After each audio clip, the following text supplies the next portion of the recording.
Scene reverse beds కొట్టిన కేసీఆర్ నల్గొండ సభ plan కేఆర్ఎంబీకి project ఇవ్వద్దన్నది meeting ప్రధాన అంశం. ఇచ్చేది లేదని తేల్చి చెప్పిన సర్కారు ఇరుకున పడిన గులాబీ బాస్ అంటూ ఒకరిని చూస్తాను. ఒకసారి చూద్దాం. ఇది కూడా గులాబీ బాస్ కు చిత్తశుద్ధి లేదు, అందుకే అసెంబ్లీ సమావేశాలకు గైర్హాజరు.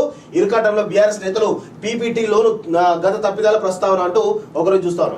నల్గొండ సభతో కాంగ్రెస్ ఇరుకున పెట్టేందుకు కేసీఆర్ వేసిన వ్యూహం బెడిసికొట్టింది. కృష్ణానదిపై ఉన్న ప్రాజెక్టులను కేఆర్ఎంబీకి అప్పగించే విషయాన్ని వ్యతిరేకిస్తూ నల్గొండలో పబ్లిక్ మీటింగ్ గులాబీ బాస్ ప్లాన్ చేశారు. ఈ మీటింగ్ ద్వారా ప్రభుత్వాన్ని ఇరుకాటంలో పెట్టాలని భావించారు. కానీ ఒక రోజు ముందుగానే ప్రభుత్వం ప్రాజెక్టులు కేఆర్ఎంబీకి అప్పగించమని తీర్మానం పాస్ చేయడంతో నల్గొండ సభా వేదికగా ఏం చెప్పాలో తెలియక గులాబీ నేతలు మల్ల గులాలు పడుతున్నారు. కాంగ్రెస్ స్ట్రాంగ్ కౌంటర్ అట.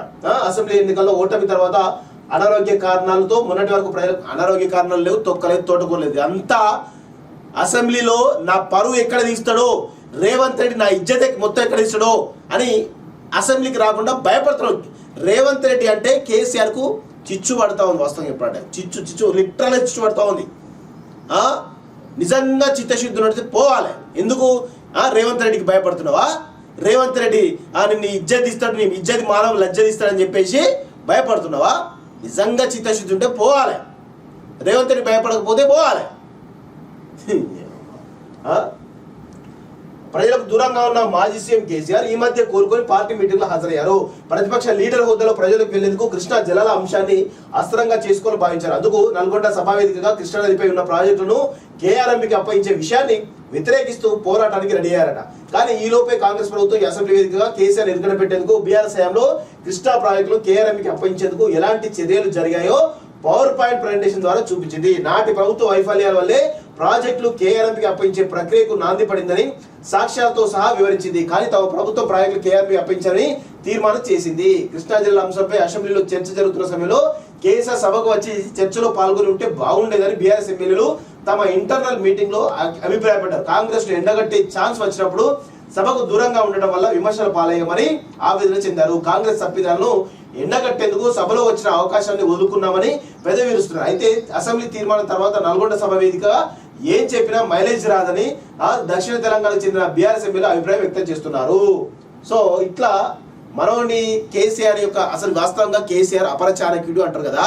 అసలు పనికిమాల ఏదో పనికిమాల ప్లాన్లు వేసేది ఎవరైనా ఉన్నారు అంటే అది కేసీఆర్ మాత్రమే. నేను చెప్తాను కదా, సీఎం సీట్లో కుక్కను కూర్చుండబెట్టినా కేసీఆర్ కంటే అద్భుతంగా వాలిస్తుంది. గాడిదను కూర్చుండబెట్టినా కేసీఆర్ కంటే అద్భుతంగా వాలిస్తుంది. కేసీఆర్ కంటే అద్భుతంగా వ్యూహాలు వండుతుంది. అంత అసలు దున్నపోతు కంటే గాడిద కంటే కుక్కల కంటే కేసీఆర్ పెద్ద వీళ్ళనే ఈ గాడిదలు కుక్క దున్నపోతులు కేసీఆర్ కంటే వాస్తవం చెప్పాలంటే అవి మంచిగా పరిపాలిస్తాయి. అది అట్లా కేసీఆర్ మొత్తానికైతే అందరూ కూడా ఏదో రాజకీయ పితామహుడు అది ఇది అనుకుంటారు కదా. ఏమి లేదు, అంతా ఉత్తమ ముచ్చట్లు, బ్రోకర్ ముచ్చట్లు తప్ప ఏవి చెప్పడు. అన్ని దొంగ మాటలు, లంగ మాటలు, లఫంగ మాటలు తప్ప, లుచ్చా మాటలు తప్ప ఒక్కటి కూడా ప్రజలకు ఉపయోగపడే మాటలు ఒక్కటి కూడా చెప్పడు.